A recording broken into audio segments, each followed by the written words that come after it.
ಆಕಾಶವಾಣಿ ಪ್ರದೇಶ ಸಮಾಚಾರ ಓದುತ್ತಿರುವವರು ಹರ್ಷವರ್ಧನ್ ಶೀಲ್ವಂತ್. ಮುಖ್ಯಾಂಶಗಳು. ಇಂದಿನಿಂದ ಎಸ್ಎಸ್ಎಲ್ಸಿ ವಾರ್ಷಿಕ ಪರೀಕ್ಷೆ 1 ಆರಂಭ. ಗಣ್ಯರಿಂದ ವಿದ್ಯಾರ್ಥಿಗಳಿಗೆ ಶುಭ ಹಾರೈಕೆ. ನಶೆ ಮುಕ್ತ ಭಾರತ ಹಾಗೂ ಅಂಗಾಂಗ ದಾನದ ಬಗ್ಗೆ ಬಳ್ಳಾರಿಯಲ್ಲಿ ಜನಜಾಗೃತಿ ನಡಿಗೆ. ಇಂದು ಬೆಳಗ್ಗೆ 7:30ಕ್ಕೆ ರಾಜ್ಯಪಾಲರಿಂದ ಚಾಲನೆ. ಕಲ್ಯಾಣ ಹಾಗೂ ಕಿತ್ತೂರು ಕರ್ನಾಟಕದಲ್ಲಿ ಅಧಿಕ ಕುಸುಬೆ ಇಳುವರಿ, ಕನಿಷ್ಠ ಬೆಂಬಲ ಬೆಲೆ ಯೋಜನೆಯಡಿ ಖರೀದಿಸುವಂತೆ ಕೇಂದ್ರಕ್ಕೆ ಪತ್ರ. ಪ್ರಧಾನಮಂತ್ರಿ ಬೆಳೆ ವಿಮೆ ಯೋಜನೆ ರೈತರ ಪರವಾಗಿ ಮರುರೂಪಿಸಿದ ಕೇಂದ್ರ ಸರ್ಕಾರ. ಈಗ ವಾರ್ತೆಗಳ ವಿವರ.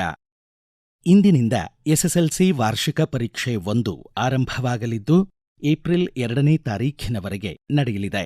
ಈ ಬಾರಿ ರಾಜ್ಯದ ಒಟ್ಟು 15,941 ಪ್ರೌಢಶಾಲೆಗಳಿಂದ 9,02,889 ವಿದ್ಯಾರ್ಥಿಗಳು ಪರೀಕ್ಷೆಗೆ ಹೆಸರು ನೋಂದಾಯಿಸಿದ್ದಾರೆ.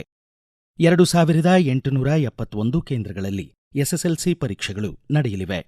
ಮುಖ್ಯಮಂತ್ರಿ ಸಿದ್ದರಾಮಯ್ಯ, ಶಾಲಾ ಶಿಕ್ಷಣ ಖಾತೆ ಸಚಿವ ಮಧು ಬಂಗಾರಪ್ಪ, ವಿಪಕ್ಷ ನಾಯಕ ಆರ್ ಅಶೋಕ್ ಪರೀಕ್ಷಾರ್ಥಿಗಳಿಗೆ ಶುಭ ಹಾರೈಸಿದ್ದಾರೆ.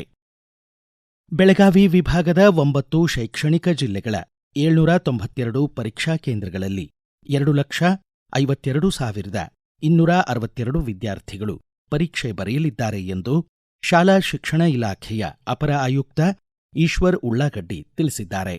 ಧಾರವಾಡ ಜಿಲ್ಲೆಯಲ್ಲಿ 105 ಪರೀಕ್ಷಾ ಕೇಂದ್ರಗಳಿದ್ದು 27,993 ವಿದ್ಯಾರ್ಥಿಗಳು ಎಸ್ಎಸ್ಎಲ್ಸಿ ಪರೀಕ್ಷೆಗೆ ಹೆಸರು ನೋಂದಾಯಿಸಿದ್ದಾರೆ. ರಾಷ್ಟ್ರೀಯ ಮಾಧ್ಯಮಿಕ ಶಿಕ್ಷಣ ಅಭಿಯಾನದ ಧಾರವಾಡ ಜಿಲ್ಲೆಯ ಸಹಾಯಕ ಯೋಜನಾ ಸಮನ್ವಯಾಧಿಕಾರಿ ಡಾ ರೇಣುಕಾ ಅಮಲ್ಝರಿ ಎಸ್ಎಸ್ಎಲ್ಸಿ ಪರೀಕ್ಷೆ ಬರೆಯಲಿರುವ ವಿದ್ಯಾರ್ಥಿಗಳಿಗೆ ಶಾಲಾ ಶಿಕ್ಷಣ ಇಲಾಖೆ ವತಿಯಿಂದ ಕೆಲವು ಮಹತ್ವದ ಸೂಚನೆ ನೀಡಿದ್ದಾರೆ. ಸತತ 1 ವರ್ಷದವರೆಗೆ ಪರಿಶ್ರಮದಿಂದ ಅಧ್ಯಯನ ಮಾಡಿ ಉತ್ತಮ ಫಲಿತಾಂಶ ಪಡೆಯುವ ನಿಟ್ಟಿನಲ್ಲಿ ವಿದ್ಯಾರ್ಥಿಗಳು ಪರೀಕ್ಷೆಗೆ ಸನ್ನದ್ಧರಾಗಿದ್ದಾರೆ. ಮುದ್ದು ವಿದ್ಯಾರ್ಥಿಗಳೇ, ಯಾವುದೇ ಭಯ ಆತಂಕಕ್ಕೆ ಒಳಗಾಗದೆ ಆತ್ಮವಿಶ್ವಾಸದಿಂದ ಪರೀಕ್ಷೆ ಬರೆಯಲು ಮೊದಲೇ ಎಲ್ಲಾ ಸಿದ್ಧತೆಗಳನ್ನ ಮಾಡಿಕೊಳ್ಳಿ. ಅಂದರೆ ಪ್ರವೇಶ ಪತ್ರ, ನಿಮ್ಮ ಲೇಖನ ಸಾಮಗ್ರಿಗಳು ಮತ್ತು ಶಾಲಾ ಐಡಿ ಕಾರ್ಡ್ ತಪ್ಪದೇ ತೆಗೆದುಕೊಂಡು ಹೋಗಿರಿ. ಪರೀಕ್ಷೆಗೆ ಹಾಜರಾಗುವ ವಿದ್ಯಾರ್ಥಿಗಳಿಗೆ ಕರ್ನಾಟಕ ಸಾರಿಗೆ ಸಂಸ್ಥೆಯು ಉಚಿತ ಬಸ್ ಪ್ರಯಾಣ ಸೌಲಭ್ಯವನ್ನು ಒದಗಿಸಿದ್ದು, ಪರೀಕ್ಷಾ ಕೇಂದ್ರಕ್ಕೆ ಅರ್ಧ ಗಂಟೆ ಮುಂಚಿತವಾಗಿ ತೆರಳಿರಿ.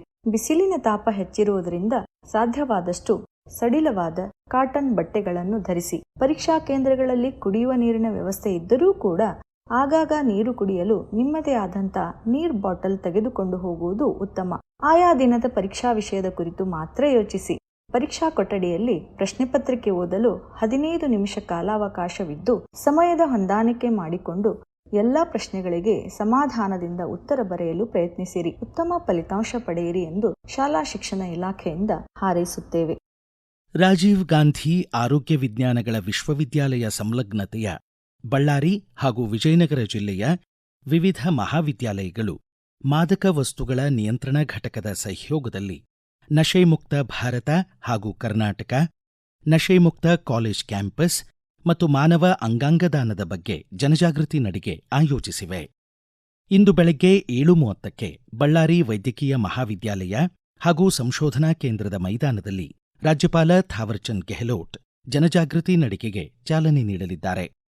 25ಕ್ಕೂ ಹೆಚ್ಚು ಮಹಾವಿದ್ಯಾಲಯಗಳಿಂದ 400 ಅಧ್ಯಾಪಕರು ಮತ್ತು 5,000ಕ್ಕೂ ಅಧಿಕ ವಿದ್ಯಾರ್ಥಿಗಳು ಪಾಲ್ಗೊಂಡು ಕಿತ್ತೂರು ರಾಣಿ ಚೆನ್ನಮ್ಮ ಪ್ರೌಢಶಾಲೆಯ ಆವರಣದಲ್ಲಿ ವಾಕಥಾನ್ ಸಮಾರೋಪಗೊಳ್ಳಲಿದೆ. ರಾಜ್ಯದ ಮಹತ್ವದ ನೀರಾವರಿ ಯೋಜನೆಗಳಾದ ಕೃಷ್ಣಾ ಮೇಲ್ದಂಡೆ, ಮಹದಾಯಿ, ತುಂಗಭದ್ರಾ ಹಾಗೂ ಮೇಕೆದಾಟು ಅನುಷ್ಠಾನದ ಅಡೆತಡೆಗಳ ನಿವಾರಣೆಗೆ ರಾಜ್ಯ ಸರ್ಕಾರ ಕೈಗೊಳ್ಳಬೇಕಾದ ಕಾನೂನು ಕ್ರಮಗಳ ಕುರಿತು ಹೊಸದಿಲ್ಲಿಯ ಕರ್ನಾಟಕ ಭವನದಲ್ಲಿ ಕರ್ನಾಟಕದ ಸಂಸದರು ಹಾಗೂ ಹಿರಿಯ ನ್ಯಾಯವಾದಿಗಳೊಂದಿಗೆ ಜಲಸಂಪನ್ಮೂಲ ಖಾತೆ ಸಚಿವ ಹಾಗೂ ಉಪಮುಖ್ಯಮಂತ್ರಿ ಡಿಕೆ ಶಿವಕುಮಾರ್ ವಿಶೇಷ ಸಭೆ ನಡೆಸಿದರು. ಹೊಸದಿಲ್ಲಿಯ ರಾಜ್ಯ ಸರ್ಕಾರದ ವಿಶೇಷ ಪ್ರತಿನಿಧಿ ಟಿಬಿ ಜಯಚಂದ್ರ, ಸಚಿವರಾದ ಎಚ್ಕೆ ಪಾಟೀಲ್ ಹಾಗೂ ಎನ್ಎಸ್ ಬೋಸರಾಜು ಪಾಲ್ಗೊಂಡಿದ್ದರು. ಬೇಡ್ತಿ ವರದಾ ನದಿ ಜೋಡಣೆ ಯೋಜನೆ ಪುನರ್ ಪರಿಶೀಲಿಸುವ ಅಗತ್ಯವಿದ್ದು, ತಜ್ಞರ ಜೊತೆ ಉನ್ನತಾಧಿಕಾರಿಗಳ ಸಮಾಲೋಚನಾ ಸಭೆ ನಡೆಸಿ ಸಾಧಕ ಬಾಧಕಗಳನ್ನು ಪರಿಗಣಿಸುವುದಾಗಿ ಉಪಮುಖ್ಯಮಂತ್ರಿ ಡಿಕೆ ಶಿವಕುಮಾರ್ ಉತ್ತರ ಕನ್ನಡ ಜಿಲ್ಲೆಯ ಪರಿಸರಾಸಕ್ತರ ನಿಯೋಗಕ್ಕೆ ಭರವಸೆ ನೀಡಿದ್ದಾರೆ. ನದಿ ಜೋಡಣೆ ಯೋಜನೆಗಳು ಗಂಭೀರ ವೈಜ್ಞಾನಿಕ ಅಂಶಗಳನ್ನು ಒಳಗೊಂಡಿದ್ದು ಮಲೆನಾಡಿನ ಜನ ಆತಂಕ ಪಡಬಾರದು, ರಾಜ್ಯ ಸರ್ಕಾರ ಅವರ ಪರವಾಗಿದೆ ಎಂದು ಆಶ್ವಾಸನೆ ನೀಡಿದರು. ಈಗ ಪ್ರಕಟಣೆ, ನಂತರ ಪ್ರದೇಶ ಸಮಾಚಾರ ಮುಂದುವರಿಯುವುದು.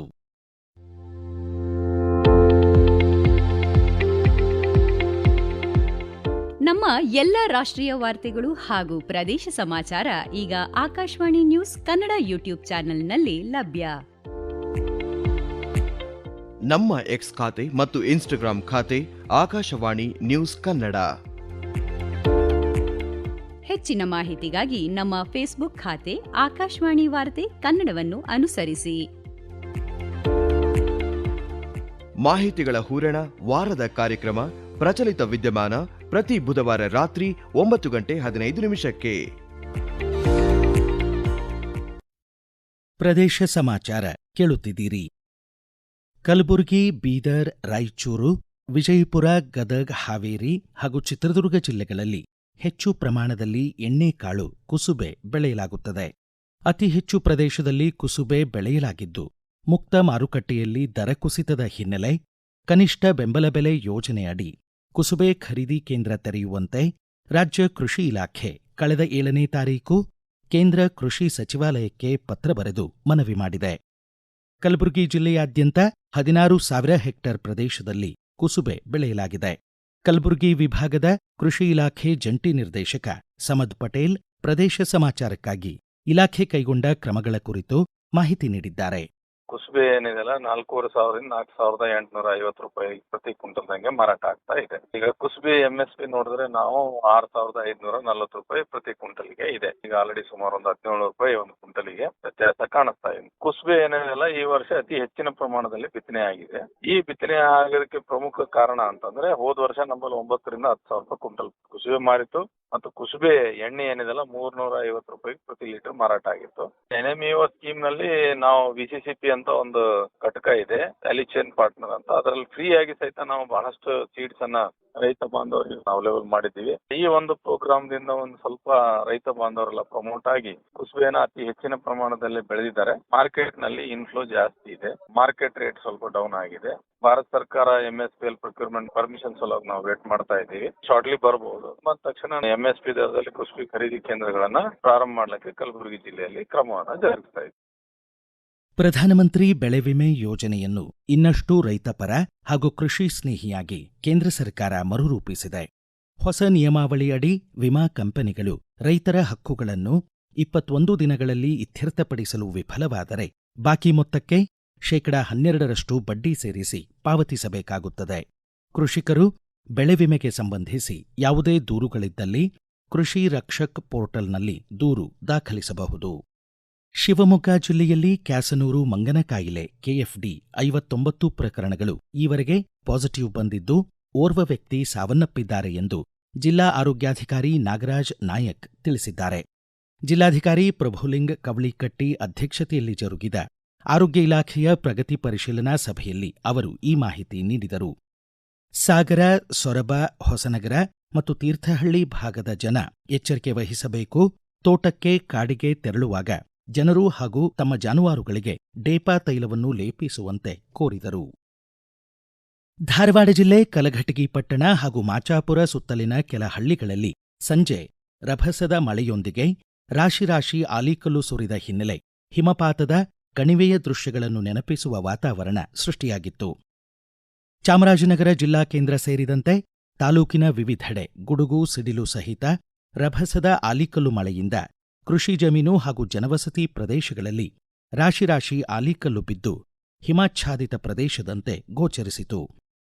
ಬೀದರ್ ಹಾಗೂ ಬೆಳಗಾವಿ ಜಿಲ್ಲೆಯಲ್ಲೂ ಸಹ ಮಧ್ಯಾಹ್ನದ ವೇಳೆಗೆ ಆಲಿಕಲ್ಲು ಸಹಿತ ರಭಸದ ಮಳೆಯಾಗಿದ್ದು ತಗ್ಗು ಪ್ರದೇಶಗಳಿಗೆ ನೀರು ನುಗ್ಗಿ ಜನಜೀವನ ಅಸ್ತವ್ಯಸ್ತಗೊಂಡಿತ್ತು. ಪುರೋಹಿತ ತಿರುನಾರಾಯಣ ನರಸಿಂಹಾಚಾರ್ ಪೂತಿನ ಕನ್ನಡ ನವೋದಯ ಕಾಲದ ಪ್ರಮುಖ ಕವಿ, ಗೀತನಾಟಕಕಾರ ಹಾಗೂ ವಿದ್ವಾಂಸರು. ಮಂಡ್ಯ ಜಿಲ್ಲೆ ಮೇಲುಕೋಟೆಯವರಾದ ರಂಗವಲ್ಲಿಯ ಕವಿ ಪೂತಿನ ಸಂಸ್ಕೃತ ಮತ್ತು ಆಂಗ್ಲ ಭಾಷೆಯಲ್ಲಿ ಪರಿಣಿತಿ ಸಾಧಿಸಿದವರು ಎಂದು ಮಂಡ್ಯ ಜಿಲ್ಲಾಧಿಕಾರಿ ಕುಮಾರ್ ತಿಳಿಸಿದ್ದಾರೆ. ಕೊನೆಯಲ್ಲಿ ಮತ್ತೊಮ್ಮೆ ಮುಖ್ಯಾಂಶಗಳು. ಇಂದಿನಿಂದ SSLC ವಾರ್ಷಿಕ ಪರೀಕ್ಷೆ 1 ಆರಂಭ. ಗಣ್ಯರಿಂದ ವಿದ್ಯಾರ್ಥಿಗಳಿಗೆ ಶುಭ ಹಾರೈಕೆ. ನಶೆ ಮುಕ್ತ ಭಾರತ ಹಾಗೂ ಅಂಗಾಂಗ ದಾನದ ಬಗ್ಗೆ ಬಳ್ಳಾರಿಯಲ್ಲಿ ಜನಜಾಗೃತಿ ನಡಿಗೆ ಇಂದು ಬೆಳಗ್ಗೆ 7:30ಕ್ಕೆ ರಾಜ್ಯಪಾಲರಿಂದ ಚಾಲನೆ. ಕಲ್ಯಾಣ ಹಾಗೂ ಕಿತ್ತೂರು ಕರ್ನಾಟಕದಲ್ಲಿ ಅಧಿಕ ಕುಸುಬೆ ಇಳುವರಿ, ಕನಿಷ್ಠ ಬೆಂಬಲ ಬೆಲೆ ಯೋಜನೆ ಅಡಿ ಖರೀದಿಸುವಂತೆ ಕೇಂದ್ರಕ್ಕೆ ಪತ್ರ. ಪ್ರಧಾನಮಂತ್ರಿ ಬೆಳೆ ವಿಮೆ ಯೋಜನೆ ರೈತರ ಪರವಾಗಿ ಮರುರೂಪಿಸಿದ ಕೇಂದ್ರ ಸರ್ಕಾರ. ಇಲ್ಲಿಗೆ ಪ್ರದೇಶ ಸಮಾಚಾರ ಮುಕ್ತಾಯವಾಯಿತು. ನಮ್ಮ ಮುಂದಿನ ರಾಷ್ಟ್ರೀಯ ವಾರ್ತಾ ಪ್ರಸಾರ ಈ ಬೆಳಿಗ್ಗೆ 7:35.